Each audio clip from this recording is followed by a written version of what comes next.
de diferentes ciclos de diferentes sistemas pues, de producción de frío. Y quiero detenerme en este punto. Uno de los mecanismos de producción de frío es el que se conoce como enfriamiento evaporativo.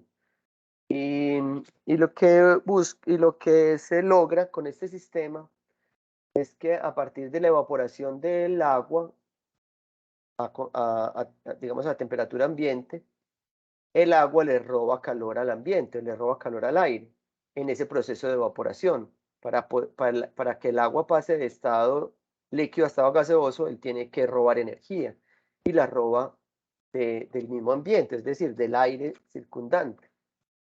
Así es como funcionan, no sé si han visto pues en algunos centros comerciales, en, en edificios, digamos, de grandes superficies como supermercados, usan este tipo de sistemas eh, donde también las condiciones climáticas sean favorables, porque no funciona muy bien en ambientes muy húmedos.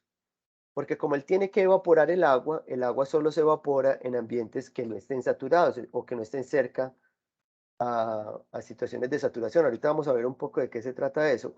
Un caso típico es ambientes, por ejemplo, cerca a fuentes de agua como ríos, lagos o al frente del mar, con mucha temperatura. Por ejemplo, ciudades como Barranquilla, en Colombia, o Cartagena, o Santa Marta, que están al frente de la costa y tienen temperaturas muy altas. Este tipo de sistemas de enfriamiento evaporativo no funciona muy bien porque ya el aire está muy saturado, el aire no alcanza a absorber agua, o el agua pues que está en estado líquido no se alcanza a evaporar fácilmente porque el aire necesita estar a una temperatura baja. Entonces, vamos a hablar un poco de eso, porque la clase de hoy es sobre refrigerantes. También digamos que hay mucho contenido. Quisiera pues también como, es muy, digamos que ese contenido es muy también conceptual, muy de los tipos de refrigerantes, las normas, las tendencias, digamos, para buscar alternativas de refrigerantes de bajo impacto ambiental, en fin. Pero el agua y el aire hacen parte precisamente de los grupos de refrigerantes. El agua y el aire son los refrigerantes por esencia. Entonces, es muy importante conocer este concepto y no quiero dejarlo pasar por alto, el concepto pues del estudio de la mezcla del aire atmosférico, que también se conoce como ciclometría, que es el área de la termodinámica que estudia las propiedades del aire seco y el vapor de agua. ¿Qué es el aire seco? El aire seco es el aire que, que respiramos, un aire que está compuesto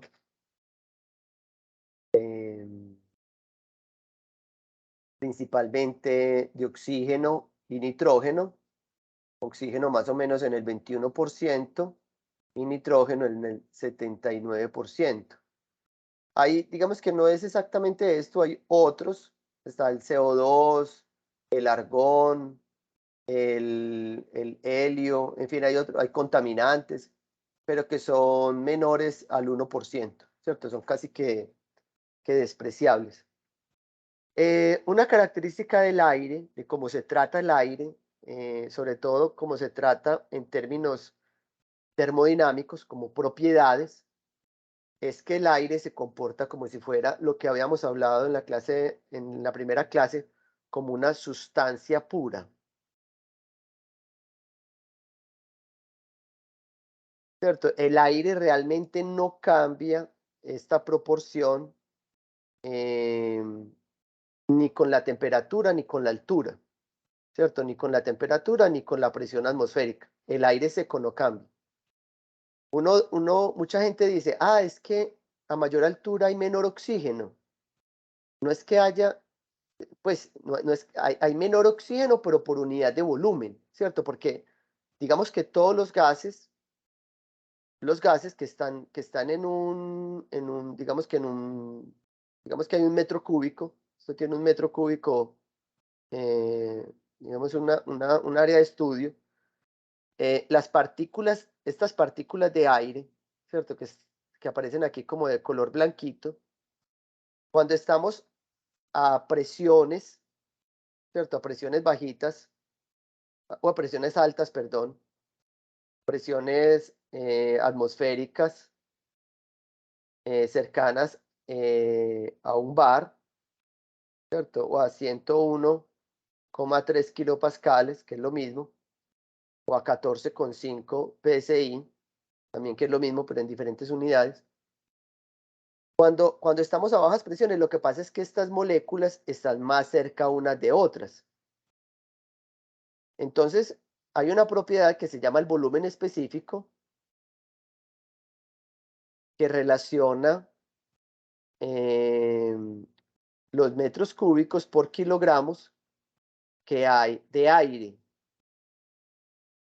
Entonces, el volumen específico a presión atmosférica, a esta presión, ¿cierto? A presión de un bar o a 0 metros sobre el nivel del mar, están muy pegaditos. Entonces, el volumen específico es bajito. O sea, hay mucha masa, digamos que este kilogramo de aire está en un volumen, digamos, determinado. En cambio, cuando me voy por decir algo, que cualquiera pues lo habrá sentido, voy a un lugar a 3.000, a 3.500, póngale 3.000, que es lo más común en Colombia, a 3.000 metros sobre el nivel del mar, la presión atmosférica se reduce. La presión atmosférica puede reducirse a 3.000 metros sobre el nivel del mar, puede estar por los lados de 0,75 bares, más o menos. No sé exactamente, pues habría que buscarlo ahí en una calculadora. Pero lo que significa es que como hay tan poquita presión, estas moléculas van a estar más separadas. Proporcionalmente, la cantidad de oxígeno y nitrógeno nunca va a cambiar, siempre va a ser 21 y 79.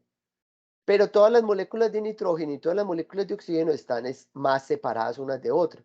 Entonces, por eso me cuesta a mí más respirar, porque los pulmones son como un compresor, es una bolsa que tiene unos litros, ¿cierto? A mí no me caben más litros de los que yo pueda respirar.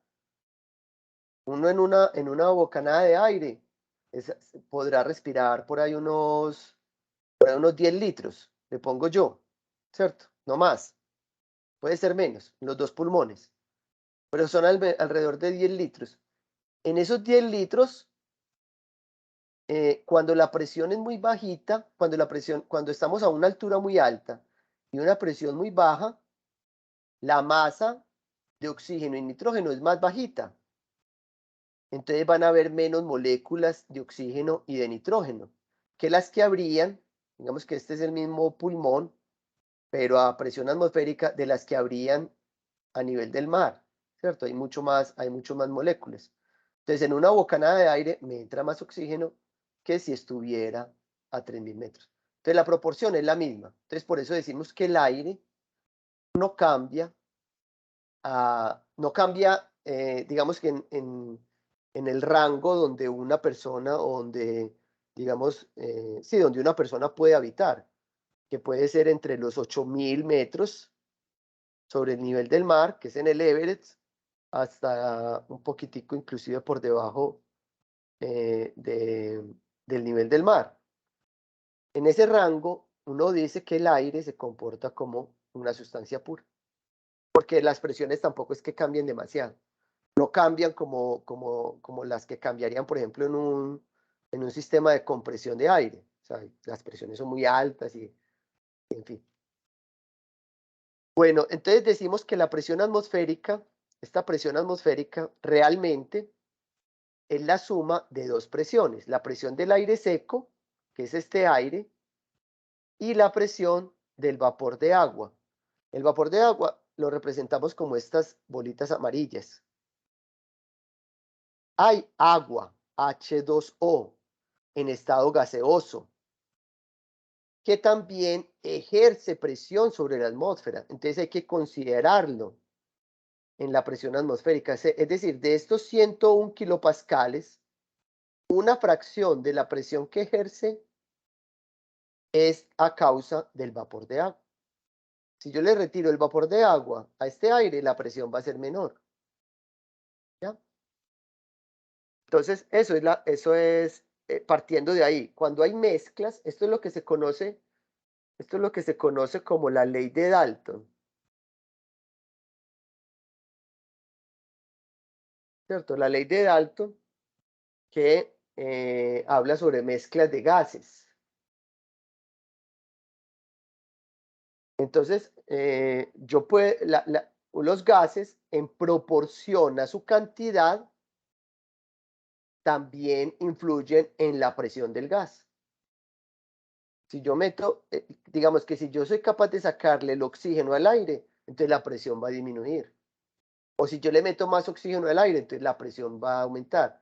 O sea, la presión realmente se ejerce es por las partículas que existen. Si esas partículas no existieran, no habría cómo ejercer presión. Las partículas de gas realmente se están moviendo y están golpeando las paredes de lo que se encuentran a su paso. Todo el tiempo las partículas de gas están viajando de un lado a otro. Y esa fuerza con la que golpean es lo que se conoce como la presión. La presión es realmente una medida promedio de la fuerza con la que golpean un gas en las paredes donde está contenido. Entonces, si es una mezcla, entonces tengo que considerar la presión que ejerce cada uno de esos componentes. En ese caso, entonces lo llamamos presión parcial del aire seco y presión parcial del vapor de agua, porque cada uno ejerce su propia presión. Bueno, en ciclometría, entonces, yo puedo medir, yo podría saber la proporción que hay de cada uno conociendo esas presiones parciales. Lo que pasa es que es muy difícil uno medir la presión del aire seco y la presión del vapor de agua independientemente, no hay forma. Pues técnicamente es muy difícil. Entonces, hay otras propiedades con las cuales yo sí puedo medir eso. Antes de ver esos instrumentos con los que puedo medir la proporción que hay de cada uno en una mezcla de aire atmosférico, hay una medida que se llama la humedad absoluta que mide la relación que hay entre la masa de vapor de agua y la masa de aire seco que existe en esta mezcla, que existe en el aire que todo el tiempo estamos respirando. Esa masa yo la puedo relacionar precisamente en términos de las presiones parciales, de la presión parcial del vapor de agua y la presión parcial del aire seco. Esta relación o este número, .622, realmente corresponde a la relación de pesos moleculares. Es la relación entre el peso molecular del vapor de agua y el peso molecular del aire seco.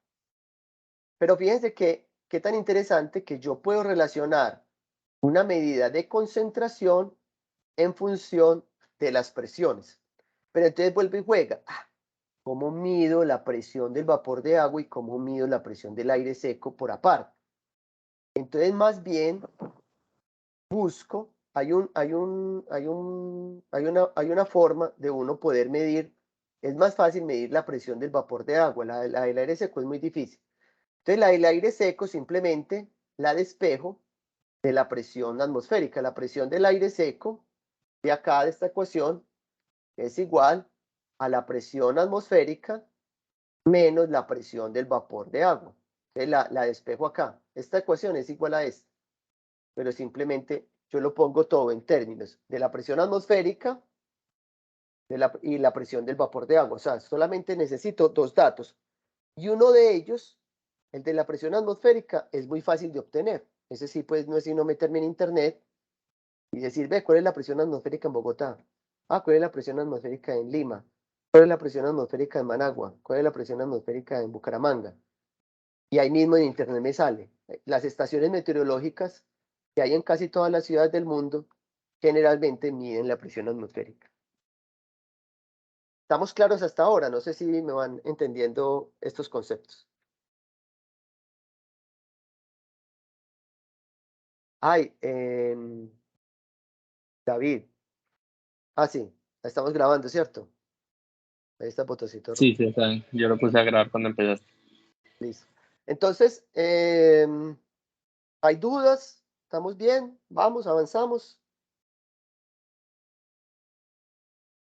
Quiero escucharlos. Digan sí, no. Vamos bien, profe, vamos bien. Listo.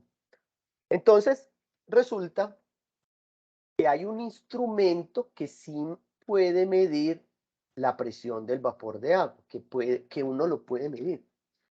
No sé si lo han escuchado, ya son muy comunes y muy económicos, anteriormente eran costosísimos, pero hay un instrumento que se llama el higrómetro.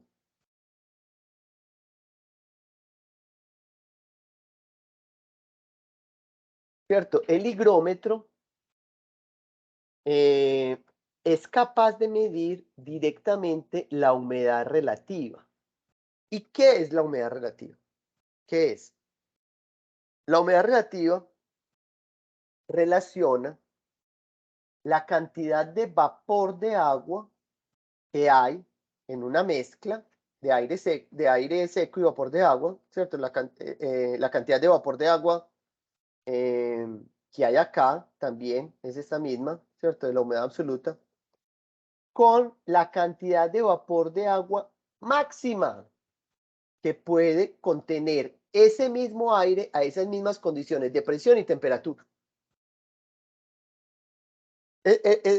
Para comprender un poco este concepto, ¿cierto? De la máxima, esto es una máxima, que en termodinámica ya lo llamamos saturado, ¿cierto? Saturado es cuando ya no hay más, o sea, este tipo me saturó, ¿cierto? Ya no aguanto más. Entonces es lo mismo, saturado, y ahí sale, imagínense ustedes como que el aire es como una esponja como con la que lavan los platos, ¿cierto? Aquí estoy tratando de dibujar una esponja. ¿Cierto? La esponja cuando la compran en el mercado, la esponja viene seca, ¿cierto? Entonces esa esponja, se van a imaginar ustedes que es el aire seco.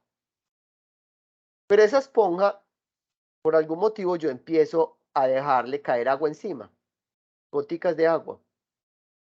Y la esponja, yo le dejo caer gotas y y aparentemente si yo la veo como si todavía estuviera seca.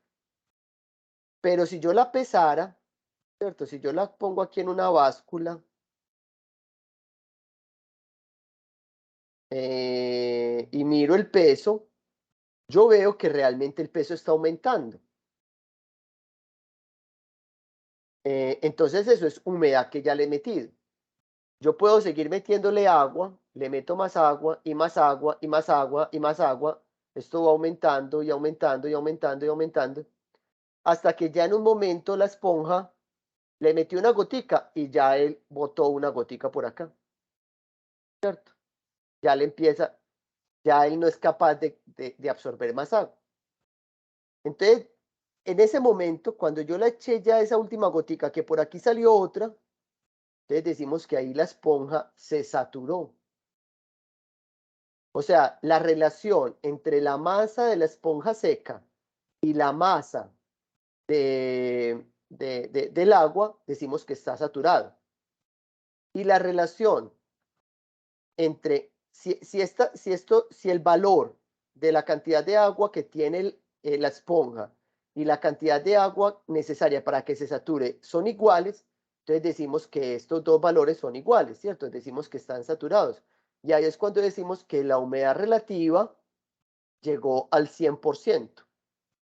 Cuando uno mide una humedad relativa del 100% es porque la esponja se saturó, porque el aire está saturado, porque el aire ya no es capaz de absorber más vapor de agua. Por ejemplo, el aire, cuando yo estoy evaporando agua, el aire que está por acá circundando, que lo vemos como más blanco, es porque este aire tiene un 100% de humedad relativa. En cambio, el aire que hay por acá, por los lados, puede tener un 70% de humedad relativa, porque el agua todavía no ha migrado a todo el espacio, pero lo que está aquí exactamente encima sí está saturado, por eso se ve de ese color, porque cada vez que se torna de color es porque ya se formó una gota. Realmente este color blanco es porque se alcanzó ya a formar una gota. El vapor de agua uno no lo ve, el vapor de agua es transparente. Pero si vemos, si alcanzamos a ver el color típico de una nube o el blanco pues del vapor de agua, es porque ya está saturado, porque ahí hay una microgotica. Lo que pasa es que es tan pequeña que ocurre, ustedes saben que las partículas se clasifican por el material particulado, o las partículas se clasifican por tamaños en micrones, ¿cierto? Cualquier partícula por debajo, un material particulado que tenga menos de 100 micrones de milímetro, decimos que es un aerosol. ¿Qué significa que es un aerosol? Que puede flotar en el aire. Y las partículas de agua también pueden ser aerosol, porque pueden ser muy pequeñitas. Flotan en el aire y forman este color blanco característico del vapor de agua. Entonces ahí identificamos que hay saturación. Claro hasta ahora el concepto, ¿cierto? De lo que es la humedad relativa, es la relación entre la cantidad de agua que tiene el aire con respecto a la cantidad de agua que sería capaz de contener máximo, ¿cierto? Si estuviera saturado. Entonces, hay equipos que son capaces de medir la humedad, la humedad relativa, se llaman higrómetros. Y eso me relaciona, esto sale de la ecuación de gases ideales, donde digamos que el volumen de estos dos, ambos son vapor de agua, entonces el volumen se cancela, la constante del gas se cancela, la temperatura se cancela y solamente me queda una relación de presiones. Y lo interesante de esto es que esta presión que aparece aquí arriba es la presión parcial del vapor de agua que quiero hallar, que quiero acá, que desde el principio la quería. ¿Cierto? ¿Ves cómo hallo esa? Ah, aquí está. Porque esta presión se puede hallar fácilmente en tablas termodinámicas o en un software, ¿cierto? En un software que relacione la presión y la temperatura de saturación. Por decir algo, este aire, el aire, ¿cierto? El aire de una mezcla, el aire está a 25 grados centígrados. Entonces yo me voy, perdón, aquí es presión de saturación y aquí es temperatura. Yo me voy en una tabla, busco aquí 25 grados centígrados y leo la presión de saturación. ¿Cuál es la presión de saturación a 25 grados centígrados? Eso lo vimos por allá también en una clase pasada. Si a 100 grados centígrados, 100 kilopascales a 25 grados centígrados es como 0.01 pascal, una cosa así, o 0. No sé, ¿cierto? Yo no me sé la tabla, tengo un libro. Miramos aquí en la tabla.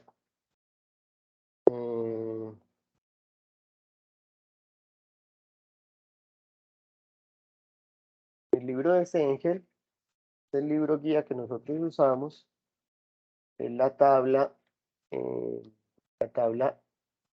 A5, y dice que, por ejemplo, a 25 grados centígrados, la presión es 3 kilopascales. Es demasiado bajito, 0.01, pues, tampoco, esto es vacío. Es 3 kilopascales, ¿cierto? Entonces, a 25 grados centígrados es 3 kilopascales. Si yo, por ejemplo, con el higrómetro, el higrómetro me midió 60%, que puede ser un valor típico en un cuarto de aire acondicionado. Entonces resulta que esa humedad relativa o esa relación de PV sobre PG es igual a 0.6. Como yo sé que a 25 grados centígrados es 3 kilopascales, entonces la presión de vapor será 0.6 por 3 kilopascales. De tal manera que la presión de vapor es 6 por 3, 18. Entonces esto daría como 1.8.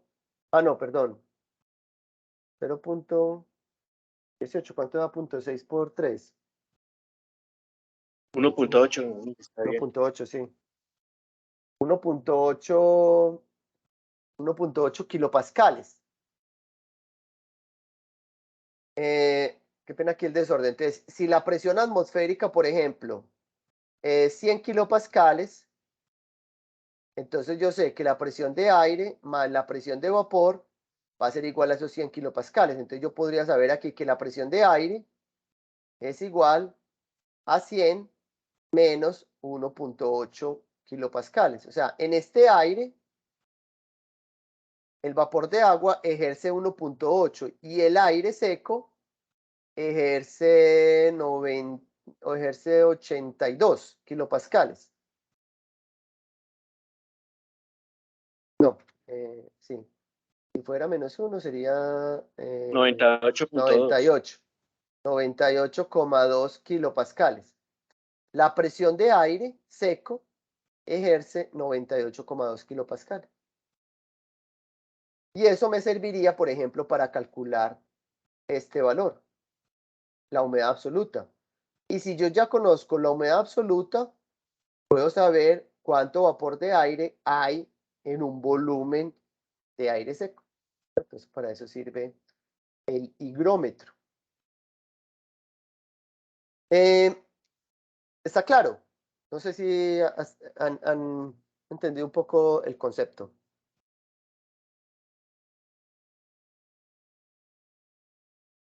Buenas noches, disculpe. Sí, El símbolo que está de la humedad relativa, fin, el phi debajo, el debajo. Ujú. Ese es. ¿Eso qué? Es lo mismo, son iguales. Este es un tipo de letra y este es otro tipo de letra, creo. Ya, es lo mismo. Sí, es lo mismo. Ya, Es phi. gracias. La humedad relativa se puede poner como phi o se puede poner así como HR. Humedad relativa. Se usan cualquiera de las dos.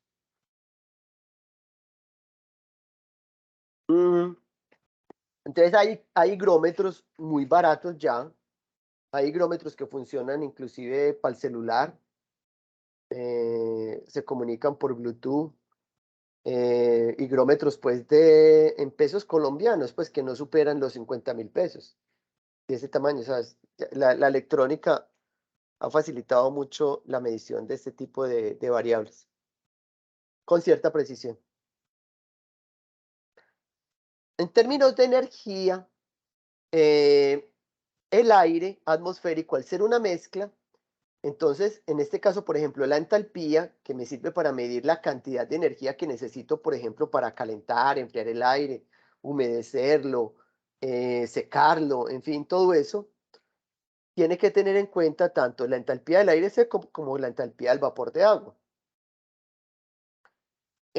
Cada una de esas entalpías, la entalpía del aire seco, como el aire seco se comporta como un gas ideal, simplemente la multiplico por el calor específico del aire seco.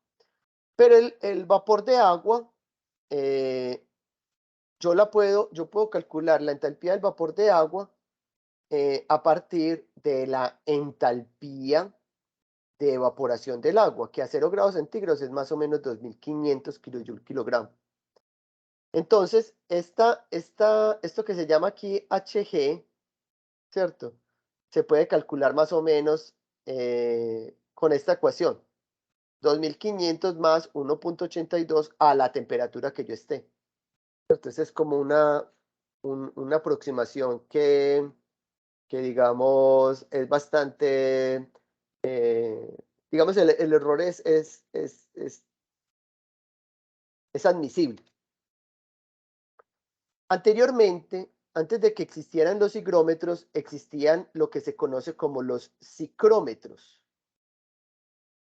Esto es un ciclómetro. Un ciclómetro es una combinación de un termómetro, un termómetro normal que me mide temperatura, que la llamamos temperatura de bulbo seco, y otro termómetro exactamente igual, pero que en la parte donde mide la temperatura le ponemos una capucha humedecida, que se llama, en este caso lo llamamos termómetro o temperatura de termómetro de bulbo húmedo.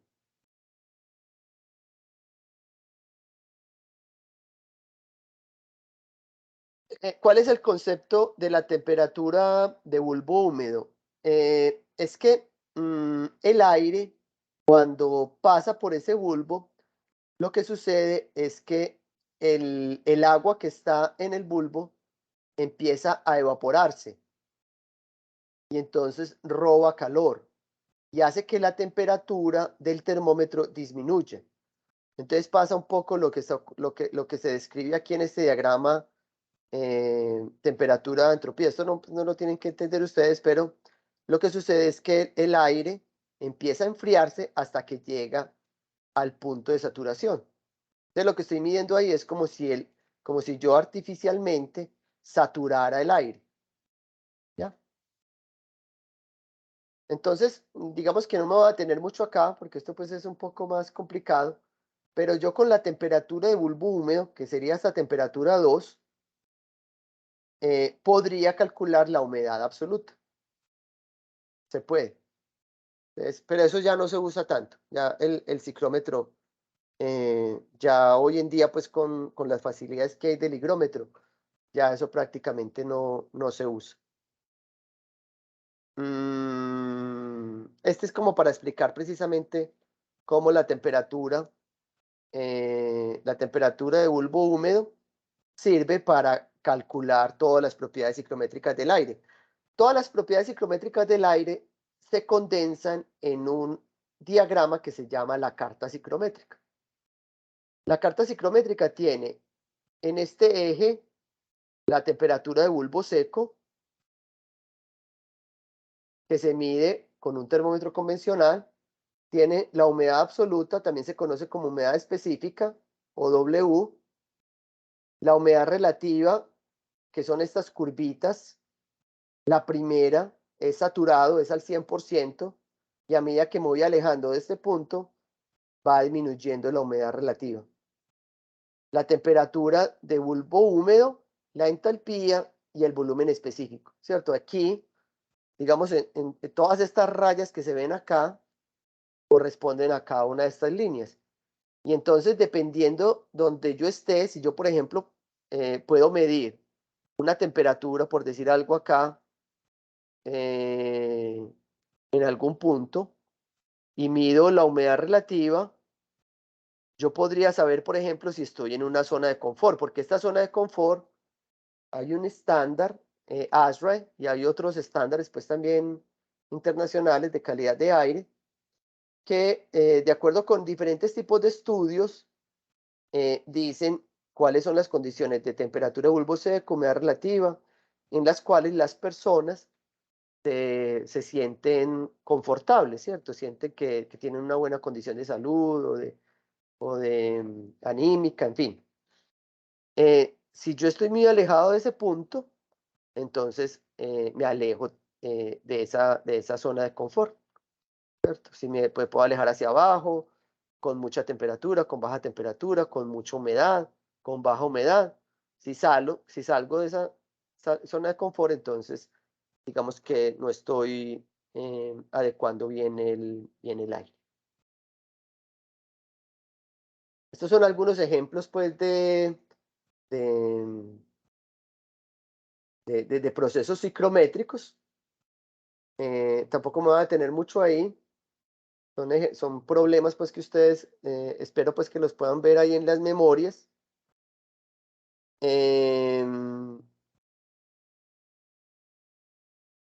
De pronto me detengo en este, que es generalmente lo que ocurre en un evaporador, en un cuarto frío. El aire que entra en contacto con el evaporador, como el aire, digamos que este es el aire que entra, ¿cierto? Es un aire que está a 30 grados centígrados, con una humedad relativa del 80% y una velocidad de 10 metros cúbicos por minuto.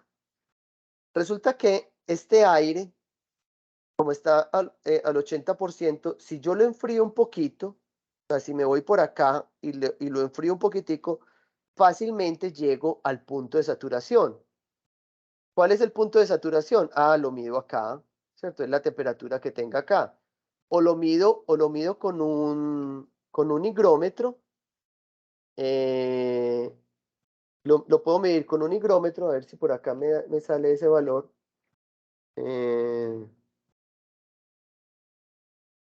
No sale. Bueno, lo podría medir por acá en una carta ciclométrica o con un higrómetro y yo definir aquí cuál es la temperatura a la cual él empieza a condensarse, empieza a volverse agua líquida. Y resulta que los evaporadores pues generalmente están a una temperatura muy por debajo de esa temperatura de saturación. Entonces, ¿qué pasa cuando entran en contacto? Empieza a llover adentro, empiezan a formarse películas de líquido. Si este está muy frío, inclusive pues si este estuviera a temperaturas por debajo,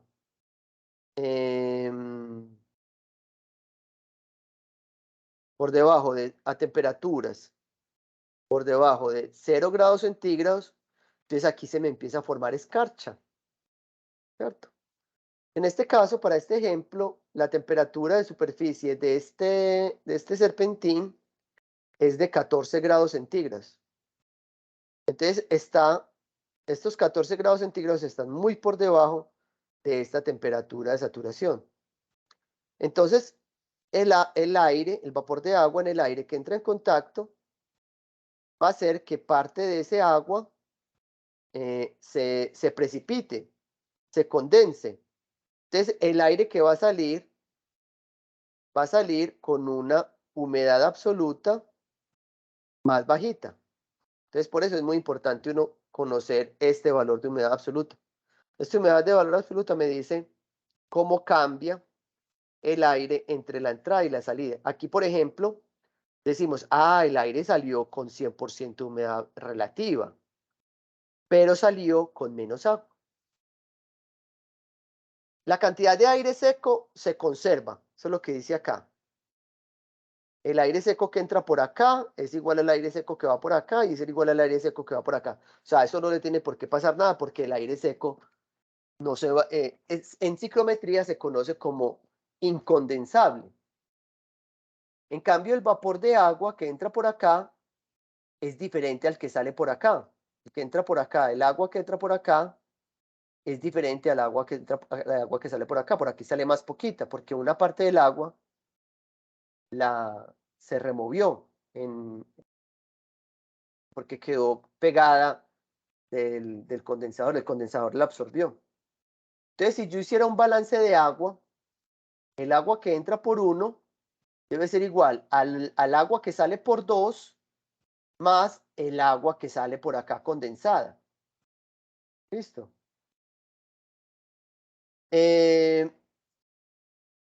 Yo también podría expresar esta cantidad de agua como la cantidad de aire seco multiplicada por la diferencia de las humedades absolutas entre la entrada y la salida.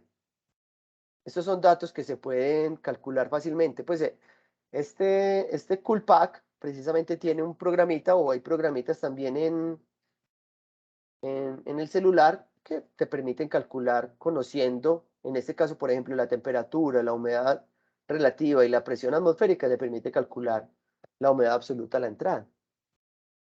Y si conozco la temperatura a la salida y la humedad relativa a la salida, y como la presión atmosférica no cambia, puedo conocer la humedad absoluta a la salida y podría calcular la cantidad de agua que debería estar quedándose en el evaporador o en el serpentín, pues más frío. Y si hiciera un balance de energía, el balance de energía no es solamente enfriar aire, porque esto no solamente enfría aire, sino que condensa agua. Entonces hay una cantidad de energía que es para enfriar el aire seco, y otra cantidad de energía que es para condensar agua. Esta energía no ayuda a disminuir la temperatura, esta energía. Y esa energía que se gasta, es carga térmica, es una carga térmica que yo tengo que considerar. En refrigeración industrial es muy importante esto, porque ustedes posiblemente se enfrentan a productos que son muy húmedos, o sea, frutas, verduras, carnes frescas. Si no están empacadas, sino que están así desempacadas, ellos van a respirar, ¿cierto? Una fruta que tiene agua, cuando pasa aire con una humedad relativa menor al 100%, entonces el vapor de agua se incorpora a esa corriente de aire. Y entonces, ¿qué le pasa a este producto? ¿Cómo se llama ese proceso?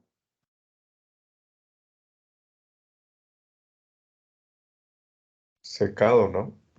Secado. En refrigeración le llaman también merma, ¿cierto? ¿O no? ¿Y saben lo que es la merma?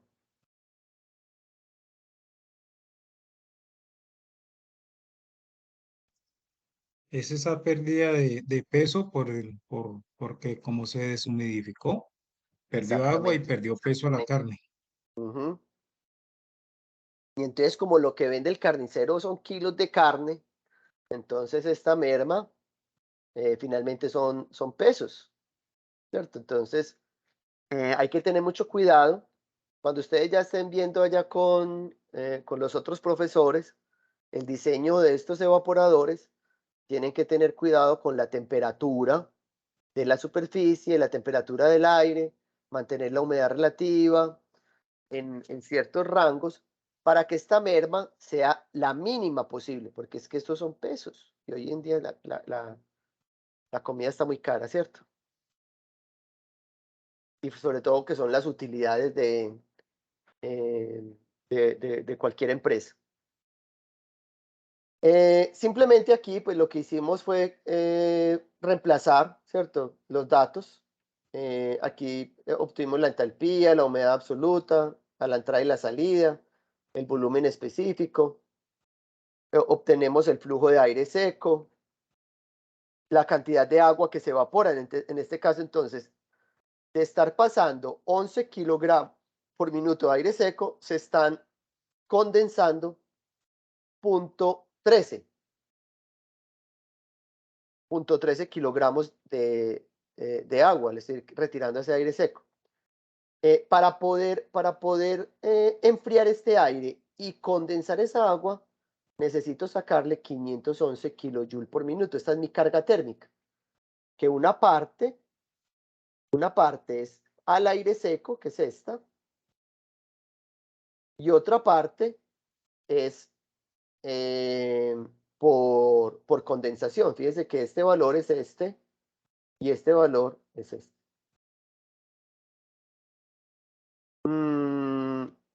La relación entre este calor total y este calor que sirve para bajar la temperatura del aire es lo que se conoce como la relación de calor sensible. Esa es una característica de los evaporadores. Los fabricantes dicen, este evaporador a estas condiciones de presión y temperatura tiene una relación de calor sensible de tanto. Mientras más alta, menos condensación produce.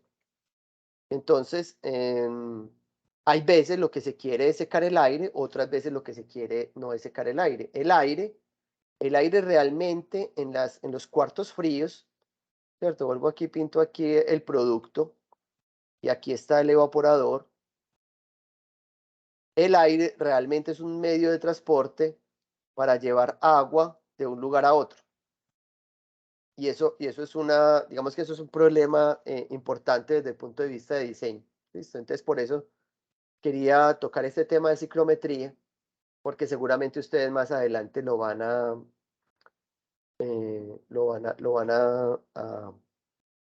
estudiar también o lo van a tratar. Una aplicación también muy importante de la ciclometría es en las torres de enfriamiento. Las torres de enfriamiento hay gigantes. Esta torre de enfriamiento acá puede tener fácilmente 60 metros, ¿cierto? Esto es casi que un rascacielos aquí en Medellín.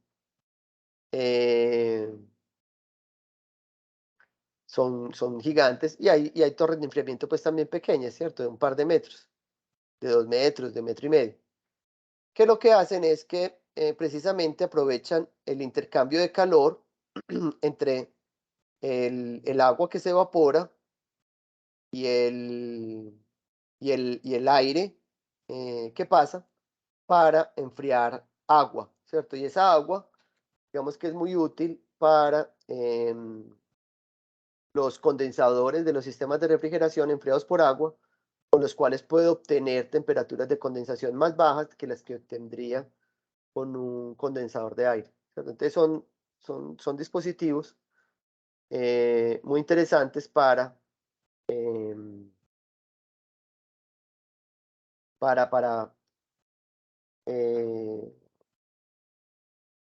para usar, ¿cierto? En sistemas de refrigeración.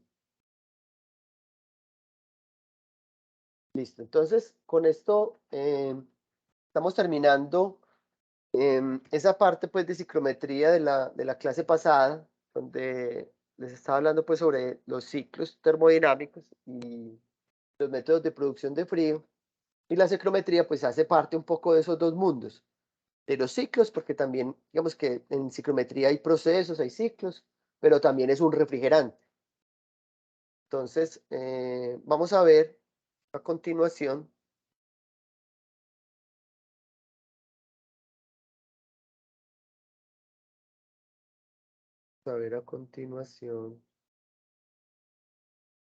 esta otra parte del curso,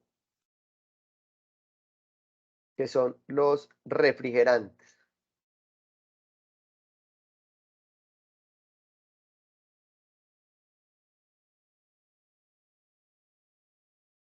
Bueno, no sé si de la parte de ahorita quedaron preguntas, dudas, inquietudes. Nos devolvemos, no hay problema. Vamos a, antes de continuar así como de chorro, que eso queda como muy feo. Vamos a mirar el Coolpack para refrescar un poquitico. Coolpack. Les muestro ahí de esos mini programas.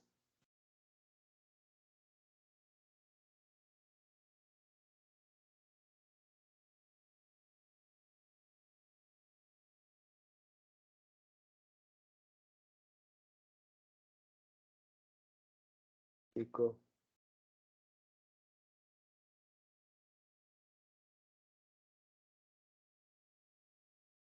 Se comparte. Hay que compartir toda la pantalla. Ahí están viendo ya mi Coolpack, ¿cierto? Si quieren, ábranlo en sus computadores para que ensayemos, practiquemos. Están muy callados. Hablen pues.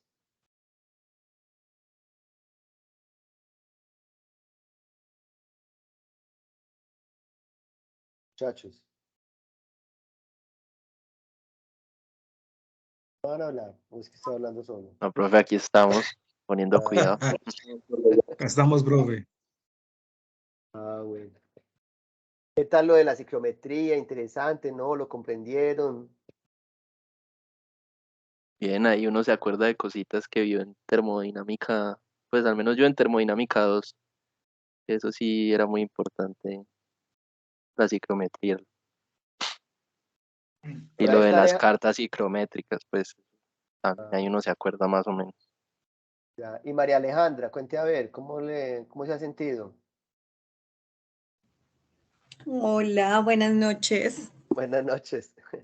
Pues, No, yo me he sentido muy bien, pues las clases pasadas no pude estar como presente de manera continua, sí. pero pues ya me vi como los videos y me pude poner al día.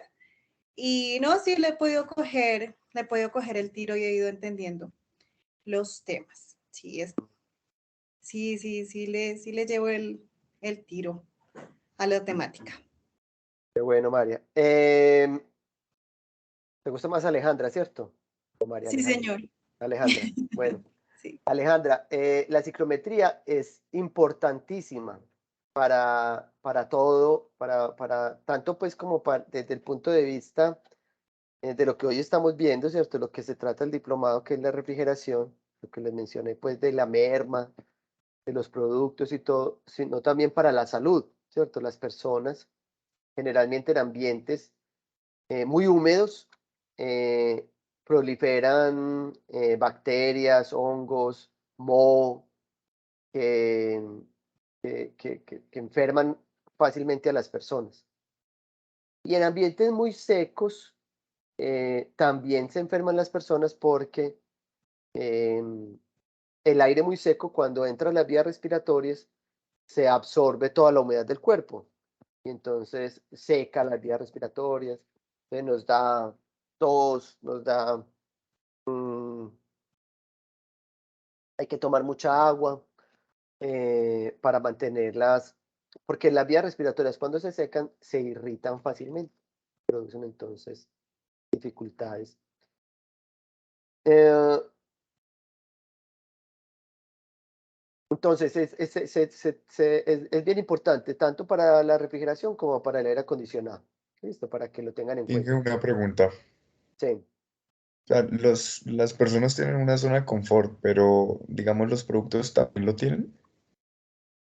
Mm, uno, sí. Digamos que los productos, para uno, ¿cuál es el objetivo pues de la refrigeración? ¿Cierto? El objetivo de la refrigeración es aumentar la vida útil de los productos y cuando hablamos de vida útil es en condiciones em, organolépticas, condiciones de calidad, o condiciones como de presentación o visuales que sean atractivas para el consumo de las personas. Em, y resulta que los productos, pues digamos que se reduce mucho su vida útil cuando están a temperaturas relativamente altas o temperaturas cercanas al ambiente. Entonces, obviamente, hay productos que necesitan congelación, temperaturas muy bajas, temperaturas de menos 30, menos 40 grados centígrados, y hay productos alimenticios que necesitan temperaturas de 5, 10 grados centígrados, ¿cierto? Para eso. Hay productos que obviamente cuando están empacados son más resistentes a, mm, al secado, al intercambio, pues en este caso, pues de humedad con el ambiente, y otros productos que no están empacados, que están pues frescos, porque tampoco hay productos que no se pueden empacar, sobre todo algunas frutas y verduras, porque ellas mismas respiran.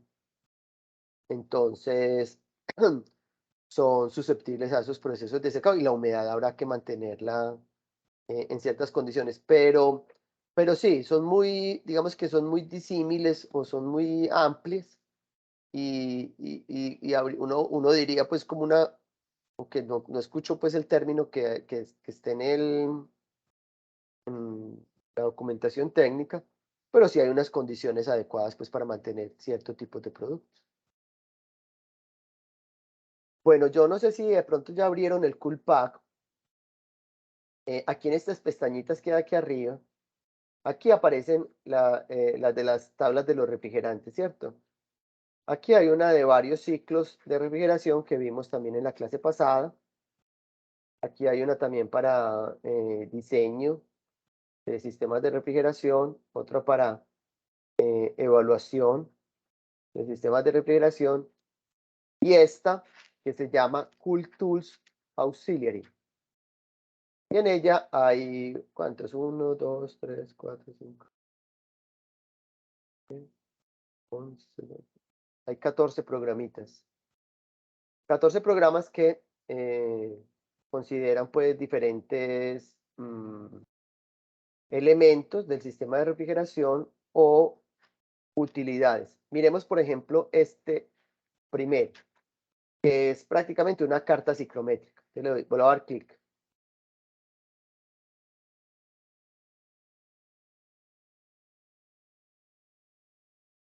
Entonces, en la carta ciclométrica, al menos, no sé si recuerdan también ustedes en una clase por allá atrás que hablamos de un concepto que se llama el postulado de estado, que dicen que para uno poder definir el estado de un sistema necesita al menos, pues hay una ecuación, ¿cierto? Que depende del número de variables. El número de variables que se necesitan depende del número de componentes, del número de fases, sí, no, el número de componentes y el número de fases. Cuando en este caso, por ejemplo, el aire atmosférico tiene dos componentes, aire seco y vapor de agua, y tiene un estado gaseoso. Entonces, de acuerdo con esa regla del postulado de estado, yo necesito al menos 3 variables para poder definir el estado. La que siempre se usa, independiente, es la presión atmosférica. Entonces aquí hay una primera, digamos como que barrita que se despliega para dar la presión atmosférica en kilopascal, en hectopascal, en bar, en milibares. Pero este dato sí o sí lo tengo que meter, ¿cierto? Entonces digamos que es la presión atmosférica a nivel del mar, 101.3. Y se deben dar al menos otras 2 variables, que ya sí son opcionales. Pero para este programa, para esta carta ciclométrica, yo voy a ponerla aquí más pequeña para que ustedes la vean más grande. Ah, no me da.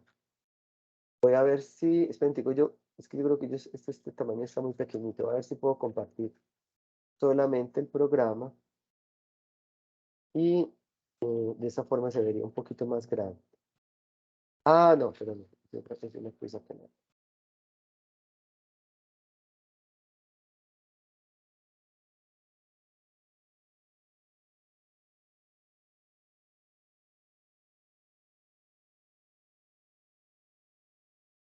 Se ve.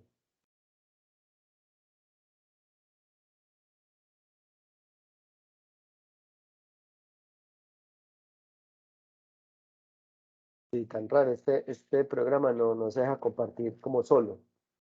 Tengo que compartirlo con... Pero bueno, digamos que ahí...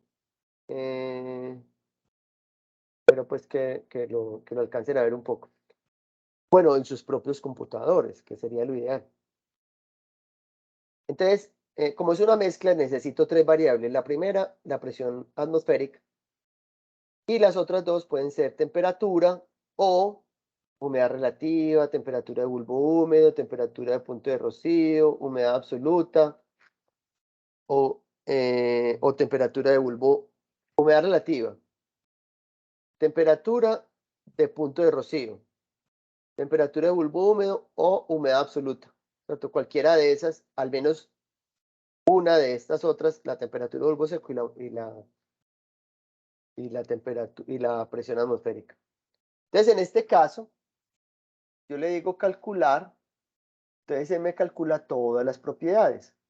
Temperatura, presión, humedad relativa, temperatura de punto de rocío, temperatura de polvo húmedo.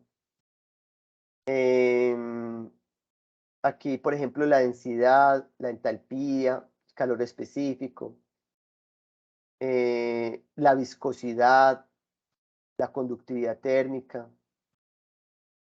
Mejor dicho, ahí calcula todas las propiedades del aire ciclométrico, que las podría usar como una fuente de información para diseñar, por ejemplo, evaporadores, cuartos fríos, calcular ratas de desecamiento, en fin. Entonces espero pues que ahí la utilicen. ¿Listo?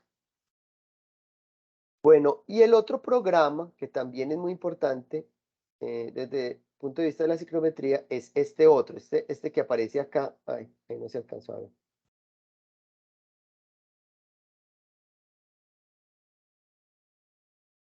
Uno, dos, tres, el cuarto programa de izquierda a derecha. Entonces está compresor, evaporador, condensador y hay uno que se llama air cooler o enfriador de aire.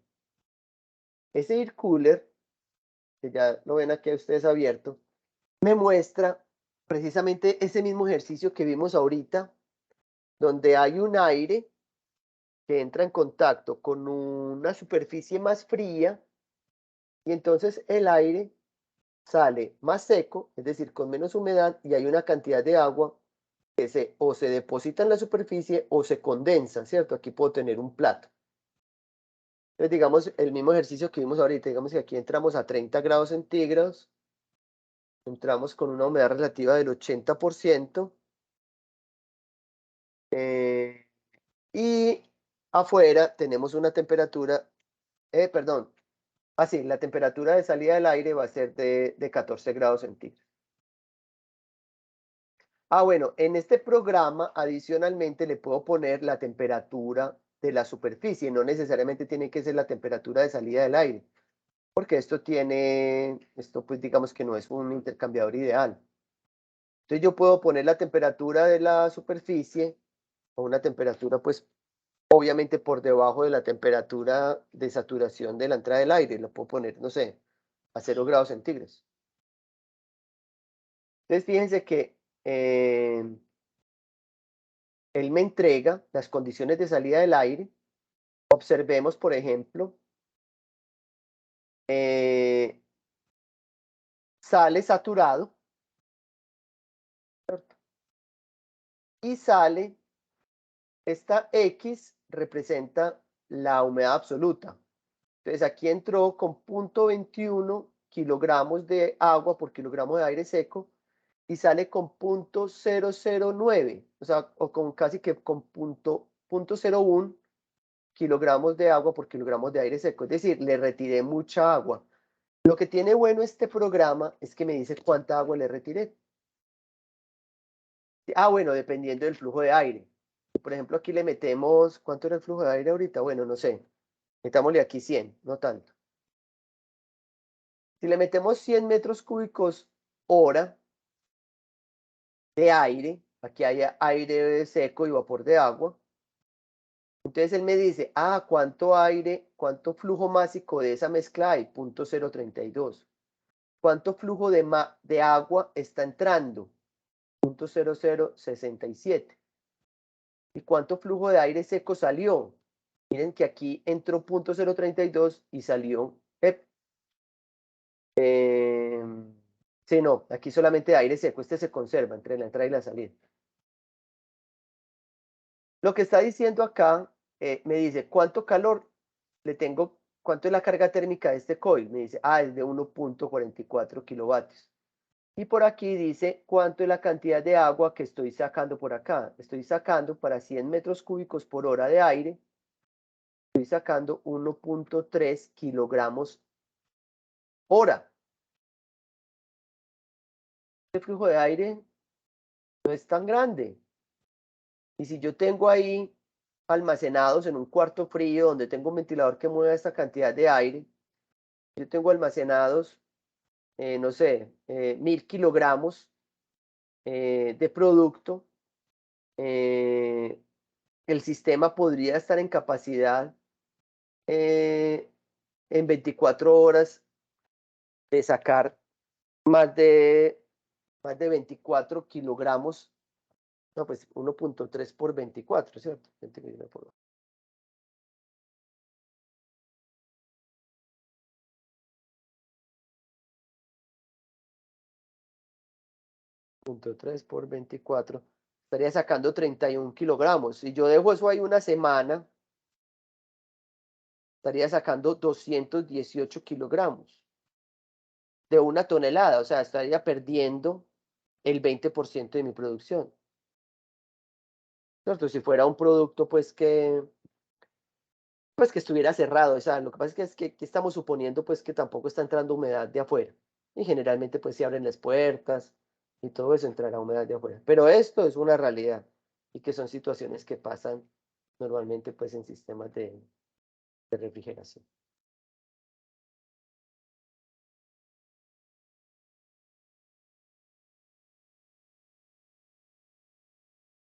Adelante, Héctor. Profe, qué tan interesante resulta estudiar temas con presiones diferentes, pues a la ambiental. Con presiones diferentes, ¿dónde? A la atmosférica, todas esas tablas, pues la carta psicométrica está a una atmósfera. La pregunta es qué tan interesante es estudiar ese análisis de psicometría con presiones diferentes a la atmosférica. Ah, bueno, yo puedo cambiar la presión atmosférica. Digamos que aquí, por ejemplo, ¿qué pasa? Miremos un dato interesante, como el de la rata de deshumidificación. A nivel del mar, la rata de deshumidificación es 1.3 kilogramos hora. Bueno,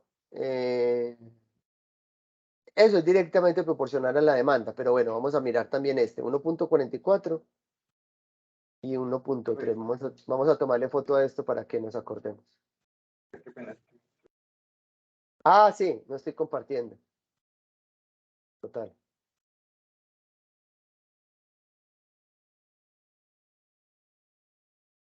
¿Cierto? Entonces, digamos que ahí sí lo están viendo, ¿cierto? A presión atmosférica tenemos una rata de deshumidificación de 1.3 y una capacidad de frío de 1.44. ¿Qué pasa si nos vamos, por ejemplo, para una ciudad como Bogotá, que está a 2.600 metros sobre el nivel del mar, y la presión atmosférica es de más o menos 82 kilopascales?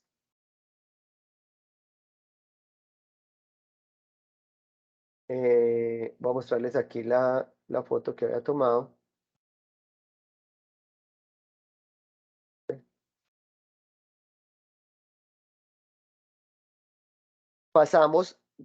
Aumentó. La rata de deshumidificación pasó de 1.306 a 1.31. Pero la capacidad de frío disminuyó. Pasó de 1.44 a 1.34.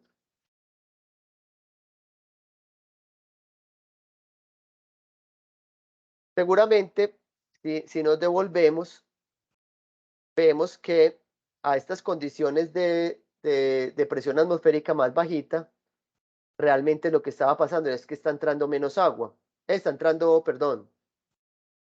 Sí, está entrando más agua. Aquí estaba entrando 0.021 kilogramos por cada kilogramo de aire seco y aquí entran 0.026.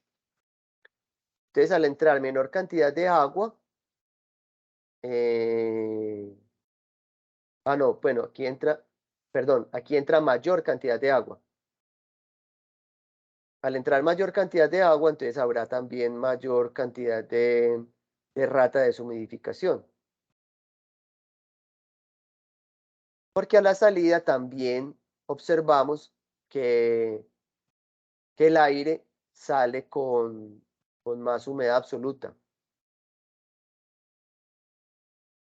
¿Cierto? Digamos que es interesante porque generalmente la mayoría de las cartas ciclométricas que están impresas a presión atmosférica, a una atmósfera, a 101 kilopascales. Entonces, este programa también nos permite poco ser más detallados en trabajar exactamente a la presión a la cual realmente operaría el sistema.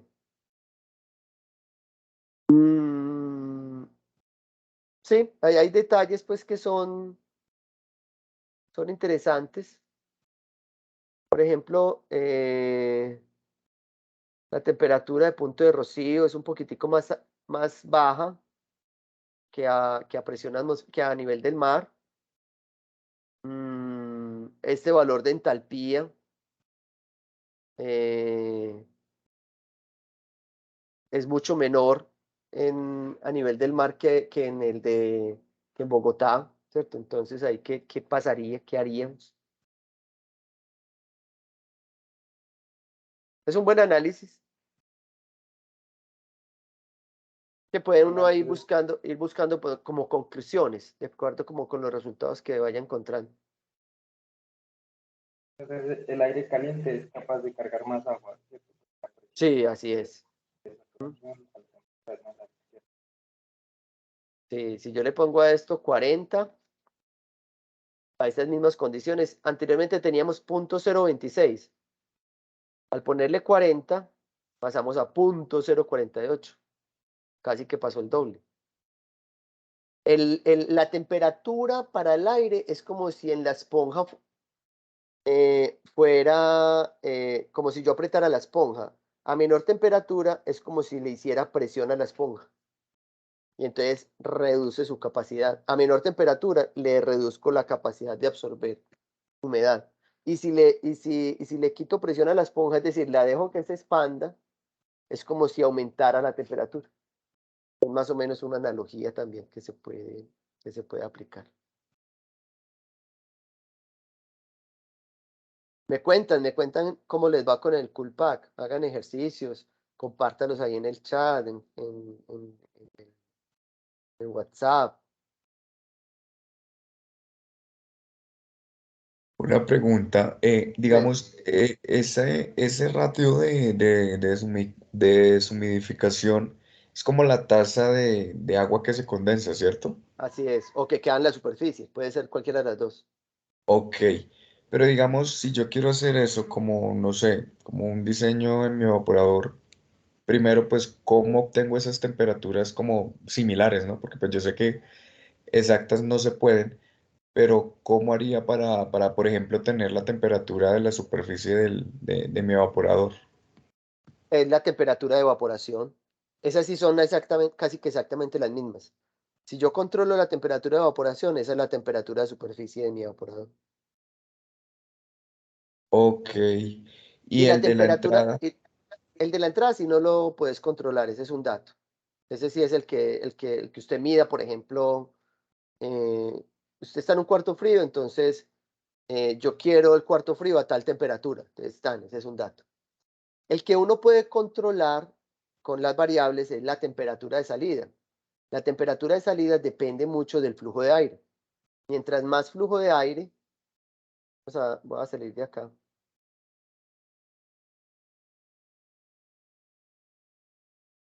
Acá.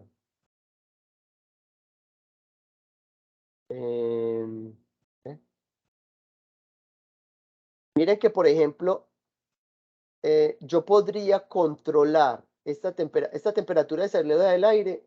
Aquí está como dato, pero realmente yo la debería calcular a partir del diseño del evaporador. Hay otro programa acá, que es este, que es este que se llama evaporador UA.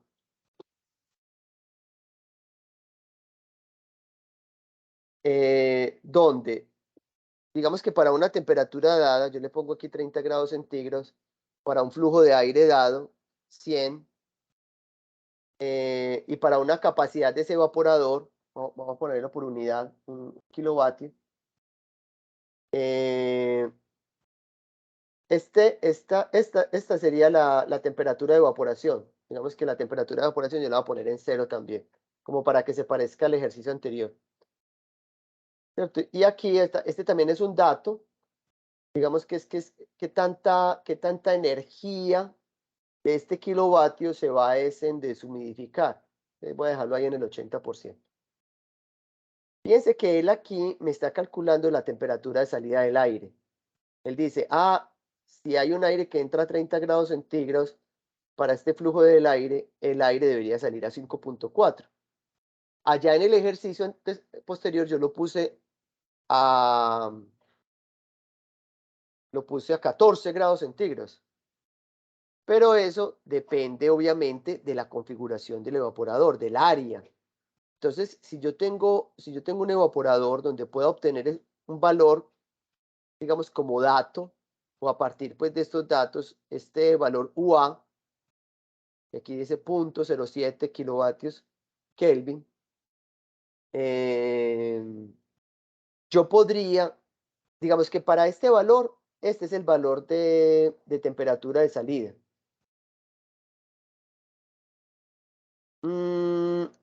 ¿Cómo cambio yo este valor UA para que me dé 14? Podría meterle o más flujo de aire o podría meterle más capacidad. Por ejemplo, metámosle más flujo de aire. 1000. Miren que ahí subió a 27, ya me pasé. Y este UA también cambió, entonces metámosle 500. 25, no, tampoco mucho.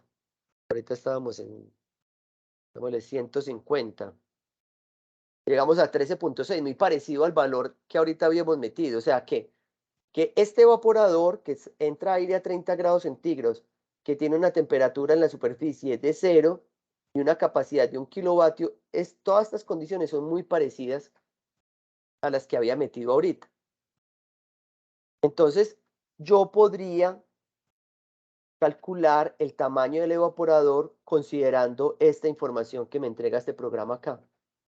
Si yo despejo el U, que es un valor que se puede sacar teórico, podría sacar el área del intercambiador de calor que necesito. Puede ser una estrategia de cómo controlar esa temperatura de salida. ¿Cierto? Porque ese es un valor que ahí habíamos metido como arbitrario. ¿Qué tipo de evaporador necesito para obtener 14 grados centígrados allá a la salida? Uno con esto puede ir jugando, puede ir como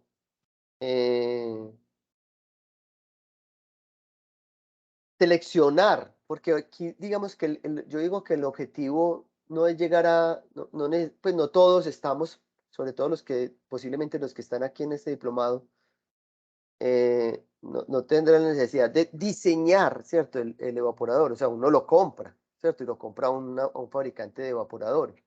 Y el fabricante le da una gama, ¿cierto? De modelos donde dan dan el área, algunos dan estos datos de entrada y salida y uno puede calcular este UA, que seguramente ustedes en el curso de selección de equipos, cuando vean el tema pues de evaporadores, lo van a ver en detalle. ¿Listo? Pero muy bueno que empiecen a usar este programa pues también como darle utilidad.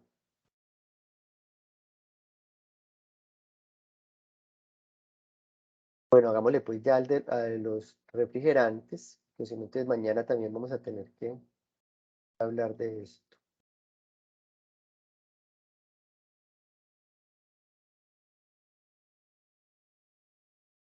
Bueno, ¿qué es un refrigerante? Refrigerante es cualquier sustancia que actúa como un elemento para transportar calor. O sea, un refrigerante es una sustancia que sirve para transportar calor de un lugar a otro. Por eso es que el aire o el agua también son refrigerantes. Lo que pasa es que hablamos de refrigerantes primarios, los que cambian de estado líquido a vapor, y hablamos de refrigerantes secundarios, los que no cambian de estado, como por ejemplo el aire, el agua,